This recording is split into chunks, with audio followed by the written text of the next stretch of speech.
Vous êtes nombreux à nous signaler un phénomène inquiétant sur les réseaux sociaux et notamment sur TikTok. Des comptes avec un emoji pizza dans leur pseudo, mettant en avant des images de jeunes filles mineures, parfois dans des poses suggestives. Il y a un gros débat sur le port du voile dans le sport en ce moment. Et comme c'est mon domaine, je tiens à vous dire ce que j'en pense. Vive le sport et donc à bas le voile, bien sûr. Et on en parlait il y a quelques jours. C'est désormais officiel, le concert Solidarité Congo n'aura pas lieu le 7 avril à l'Accor Arena de Paris. Bienvenue sur Glace Polémique. Aujourd'hui, nouvelle vidéo actu dans laquelle j'ai plus d'une vingtaine de séquences vidéo à vous partager.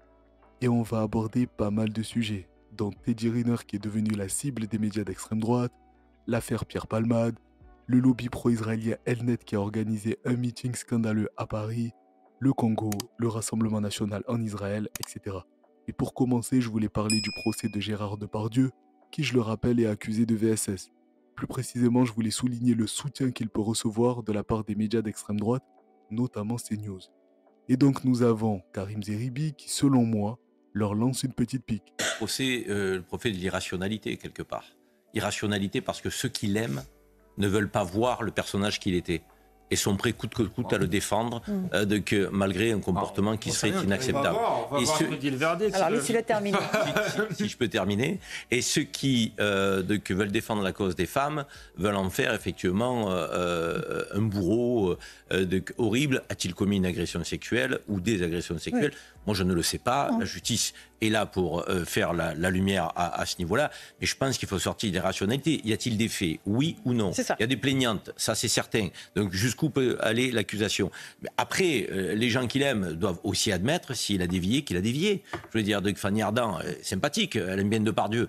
On l'aime bien Depardieu aussi, en tant qu'acteur, en tant que monstre du cinéma. Ça ne permet pas tout, ça n'autorise pas tout. Alors, donc s'il y a des femmes qui portent plainte, c'est que peut-être qu'elles se sont agressées. Il faut que la justice fasse la... C'est le seul, à ma connaissance sur CNews, qui a tenu une position équilibrée sur le sujet. Parce que Elisabeth Lévy, qui avait eu des propos plus que limites sur la pédocriminalité déjà, s'improvise aujourd'hui avocate de Depardieu, allant même jusqu'à comparer cette affaire avec l'affaire Naël. Un très bref détour. Après la mort de Naël, des gens réclamaient justice en allant incendier, piller, etc. Alors c'est pas du tout la même chose, mais je ne comprends pas qu'on réclame justice. Et au moment où la justice fait son travail, ce qu'elle faisait pour Naël, au moment où la justice fait parfaitement son travail, qu'est-ce qu'on fait? On eut des présumés innocents, comme on a eu leurs défenseurs pendant le procès Pélico. Et c'est pour ça, j'arrive très vite à mon désaccord avec Philippe, dont je recommande le livre. Simplement, comme d'habitude, mon cher Philippe, vous tenez à sauver MeToo et vous avez tort. Voilà. Pardonnez-moi, sauver MeToo dans ce qu'il a de plus pur, dans ce qu'il a de plus... MeToo n'a rien de pur. Ah bon, rien du tout? Rien. Ah, rien. Le livre... C'est quand même incroyable. Quel est le rapport avec l'affaire Naël? En fait, ils peuvent pas s'empêcher, dans n'importe quelle affaire, de mettre des Noirs et des Arabes dedans. Et surtout, pourquoi mettre autant d'énergie à défendre Gérard Depardieu? La justice fera son travail, non?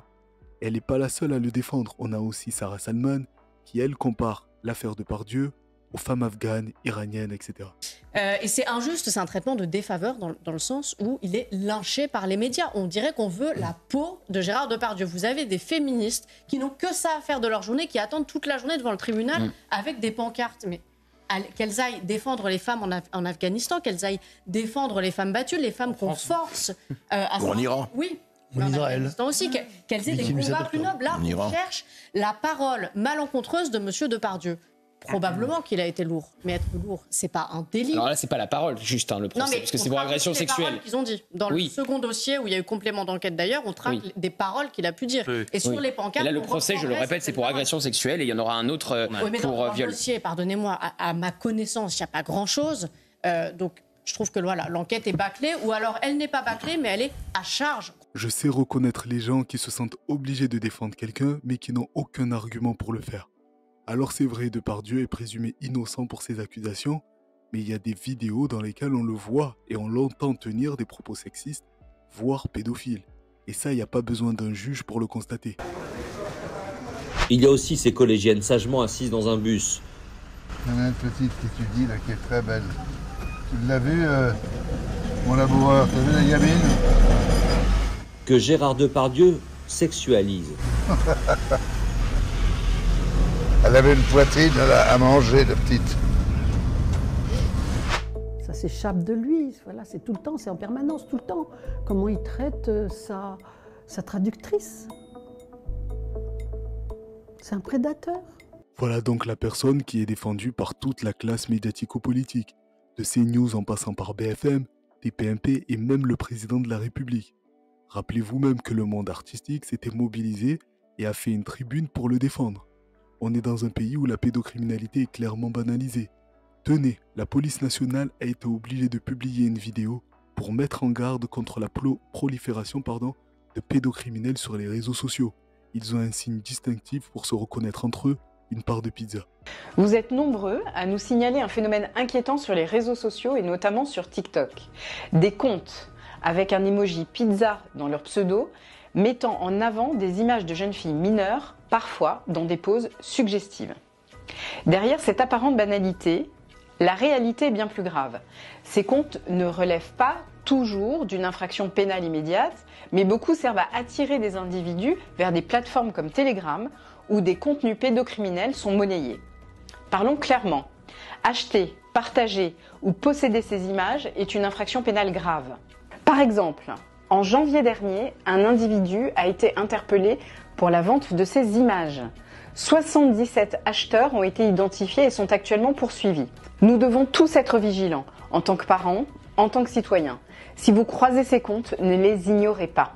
Signalez-les immédiatement sur la plateforme Pharos. Internet ne doit jamais être un terrain de chasse pour les prédateurs. Pour que la police nationale publie ça, c'est qu'il s'agit vraiment d'un phénomène de grande ampleur.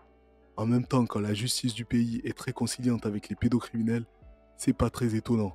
Mais pas seulement les pédos. Je sais pas si vous avez eu vent de l'information, mais Pierre Palmade va sortir de prison.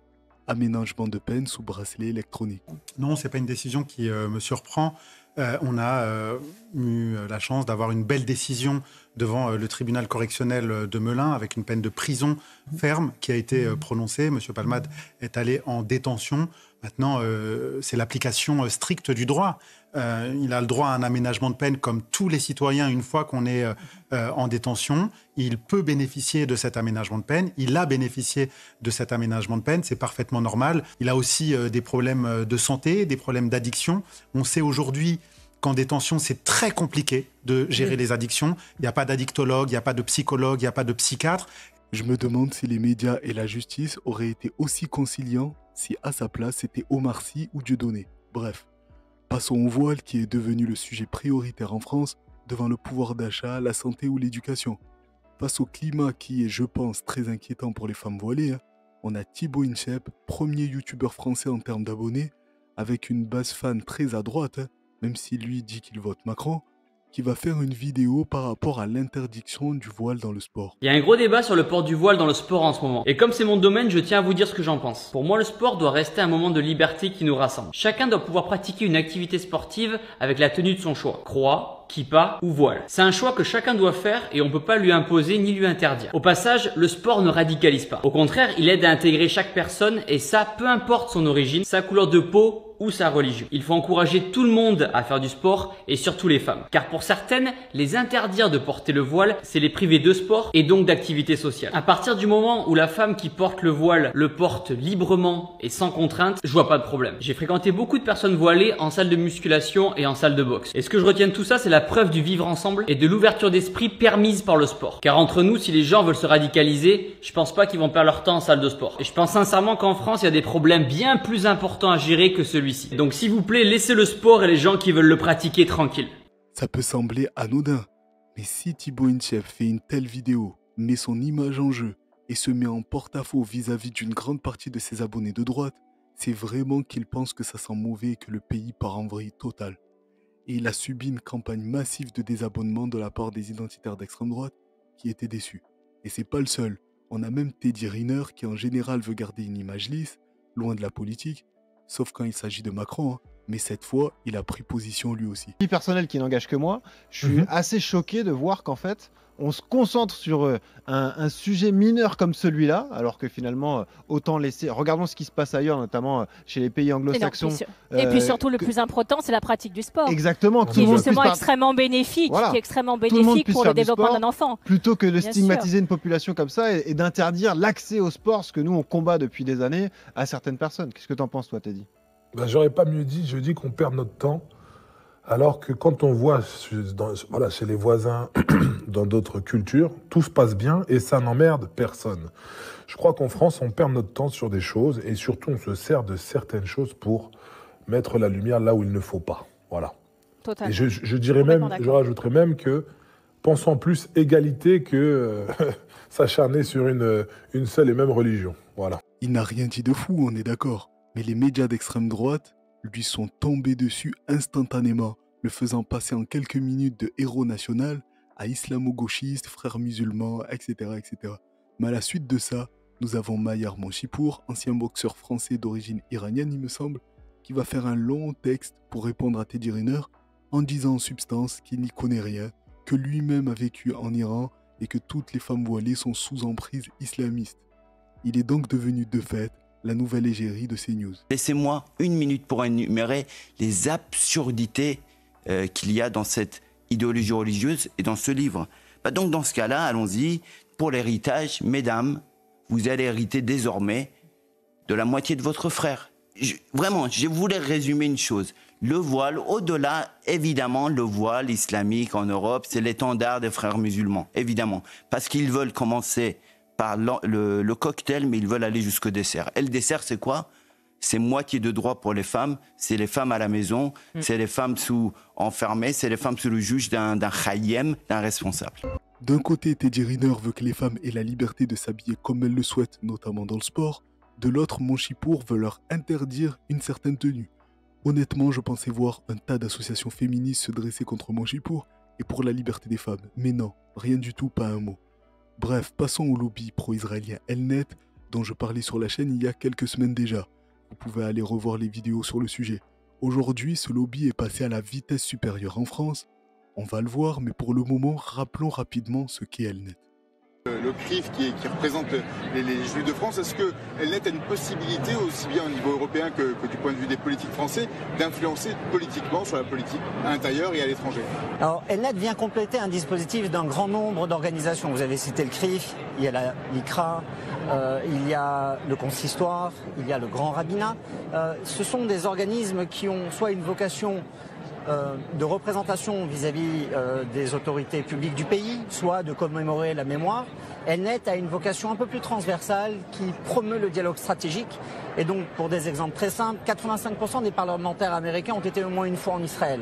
Il s'agit de 12% en France. Donc on a un premier rôle qui est de permettre aux élus de se faire leur propre opinion en venant sur place et en rencontrant, discutant, partageant. C'est l'un des rôles essentiels de Elnet.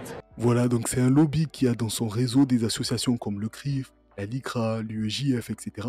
et qui vise à influer sur la politique européenne et en l'occurrence française pour servir les intérêts sionistes. Eh bien, ils ont réussi un tour de force cette semaine, 2000 personnalités dont des journalistes et des politiques français invités à un meeting organisé par ce lobby et dont le but clair était l'islamophobie. Écoutez les propos de Bruno Retailleau, c'est un scandale. Non, mes amis, et je voudrais au passage saluer les sénateurs qui sont devant moi, qui ont voté courageusement un texte au Sénat pour interdire le voile dans les compétitions sportives. Je vous le dis, le voile n'a rien à faire dans les compétitions sportives, bien évidemment.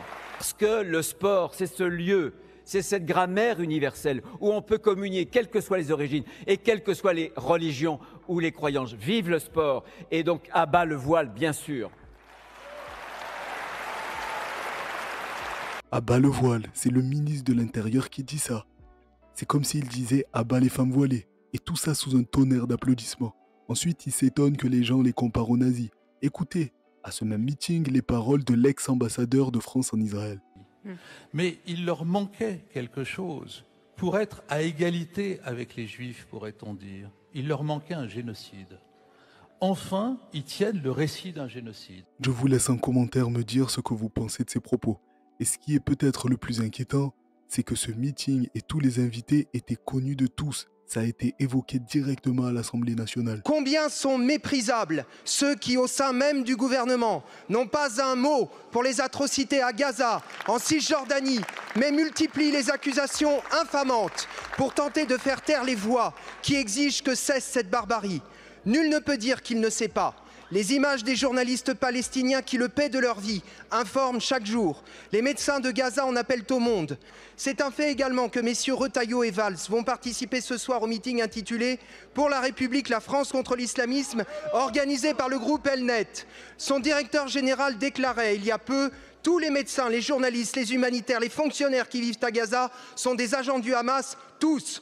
Parmi les invités à ce meeting, nombre d'entre eux ont multiplié les déclarations racistes. L'une d'elles, pour attiser la haine islamophobe, osait déclarer il y a peu « La seule chose que les musulmans regrettent, c'est qu'Hitler n'ait pas terminé ce qu'il a commencé ». Monsieur le Premier ministre, comment peut-on prétendre défendre la République et se tenir aux côtés des propagateurs de haine et des promoteurs du massacre de tout un peuple ?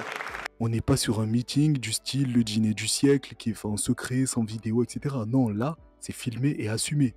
Et même les paroles qui ont dépassé les bornes ont été assumées et validées. C'est le plus inquiétant, parce que le lendemain, Manuel Valls, qui a assisté à ce meeting, évidemment, a confirmé et validé les propos de Bruno Retailleau. Hier soir, vous étiez au Dôme de Paris, avec notamment Bruno Retailleau, le ministre de l'Intérieur, uni contre l'islamisme. Vive le sport à bas le voile, vous pouvez le dire aussi?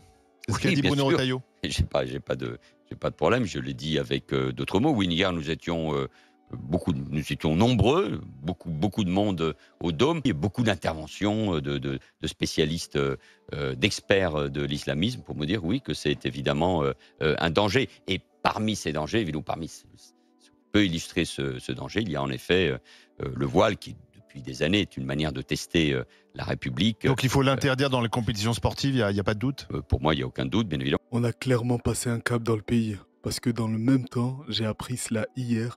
Le concert de solidarité pour le Congo qui était prévu le 7 avril à l'Accor Arena de Paris a été interdit par la préfecture de Paris avec comme motif risque de troubles à l'ordre public. Et on en parlait il y a quelques jours, c'est désormais officiel, le concert Solidarité Congo n'aura pas lieu le 7 avril à l'Accor Arena de Paris. Pour tout comprendre, nous sommes avec Lola Colomba. Bonsoir Lola. Bonsoir Salah Eddine.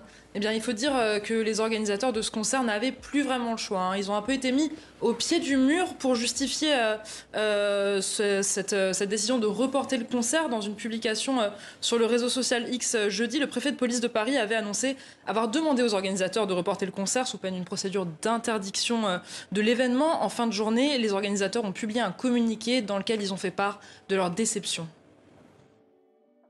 C'est avec regret, mais avec responsabilité, que nous annonçons le report du concert Solidarité Congo, initialement prévu le 7 avril 2025 à l'Accor Arena.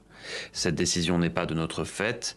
Elle nous est imposée par les autorités administratives, en dépit de tous les efforts que nous avons déployés pour maintenir cette mobilisation inédite dans des conditions de respect, de paix et de solidarité. Et pour justifier sa décision, la préfecture avait argué des risques de troubles à l'ordre public que constituerait le maintien de ce concert à la date du 7 avril. C'était aussi l'argument de la mairie de Paris qui avait saisi Laurent Nunez le 10 mars dernier. C'est-à-dire que les pouvoirs publics ont autorisé un meeting, et c'était à prévoir, dans lequel s'est tenu des propos islamophobes et faisant l'apologie de génocide, et ont interdit dans le même moment un concert de solidarité pour les victimes de génocide. Je sais pas si on se rend vraiment compte de ce que ça représente symboliquement. Mais c'est pas fini. On a justement le Rassemblement National par l'intermédiaire de Marion Maréchal et Jordan Bardella qui se sont rendus en Israël, avec, remarquez bien, Meir Habib qui a fait office de nounou pour Bardella. Il est là sur toutes les vidéos. Écoutez, on vous suit. Merci pour votre accueil. C'est important pour nous d'être là, dans le souvenir et la mémoire de ce qui s'est passé le 7 octobre, où non seulement des Israéliens sont morts, mais des Français ont aussi perdu la vie. 42 de nos compatriotes ont été abattus. Donc pour nous, c'est important d'être là, parce que je pense que vous avez le même ennemi que nous. Nous avons le même ennemi. L'ennemi de Tsahal, si on en juge le nombre de victimes, ce sont les civils gazaouis. C'est ceux qui tuent en majorité et qu'ils veulent dégager.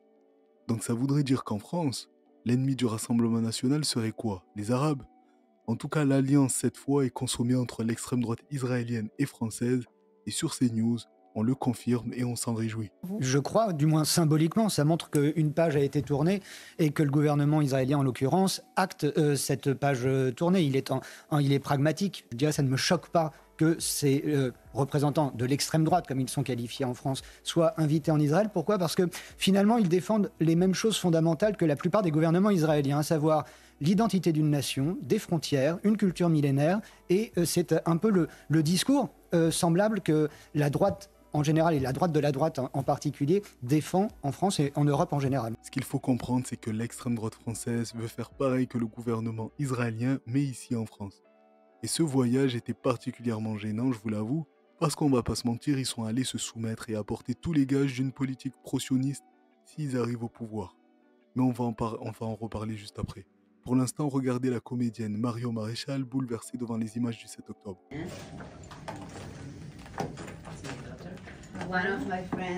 Alors pourquoi c'est une comédienne selon moi ? C'est parce que si tu es vraiment sensible au meurtre de civils, tu dois l'être pour tous les civils, peu importe leur origine. Et la deuxième raison, c'est celle-ci, regardez. Ce qu'elle publiait en 2014. Au Front National, nous sommes pour la reconnaissance de l'État palestinien. C'était l'époque où l'extrême droite était antisioniste, voire antisémite. Mais comme ce sont des girouettes qui n'ont pas en réalité de vraies convictions, aujourd'hui, ils se placent en tant que défenseurs d'Israël. Il faut vraiment soit être aveugle, soit être débile pour ne pas le voir. Justement, interrogeons quelques électeurs du Rassemblement national. Pourquoi elle va nous sauver, Marine ? À votre avis, vous voyez pas le déclin de la France ? Marine, elle est là pour nous, pas pour elle. Marine n'est pas raciste. Marine n'est pas raciste. Moi, je suis absolument pas raciste. Il y a mon meilleur ami, c'est un black. Il n'y a aucun problème. Vous avez, vous, des amis musulmans ? Non, pas du tout. Non, pas du tout. J'ai 4 ouvriers musulmans, madame. Ouais. Moi, j'ai des amis islamistes et alors ? Ils sont pas islamistes, ils sont musulmans. Ouais. Voilà. Qu'aujourd'hui, on donne carrément tout à un immigré, il est à peine arrivé, que ça y est, il a déjà un toit, etc. Et qui c'est qui paye ? C'est uniquement les Français de souche. Même tous les étrangers ne payent rien du tout, ils sont tous assistés. Ils ne travaillent pas, ils roulent en des grosses voitures. C'est les renvoyer chez eux, c'est simple. Trop d'immigration et puis le chômage, il arrive de partout. Concernant les musulmans, leur alimentation halal, égorger les bêtes, c'est hors de question. Ils veulent apprendre l'arabe aux enfants, mais les enfants n'ont pas besoin de savoir l'arabe. Hein ? Si les Français se battent pas, pour nous les hommes, ça posera pas trop de problèmes. À la rigueur, on sera obligé de porter la barbe et d'aller à la mosquée. Mais vous les femmes, vous allez retourner 20 siècles en arrière. On est chez nous ! On est chez nous ! Bref, revenons sur la soumission du Rassemblement national en Israël. Regardez Jordan Bardella à 2 doigts de faire le baise-main à Nelly Kufer-Naori. J'ai déjà beaucoup parlé d'elle, pas besoin de la présenter.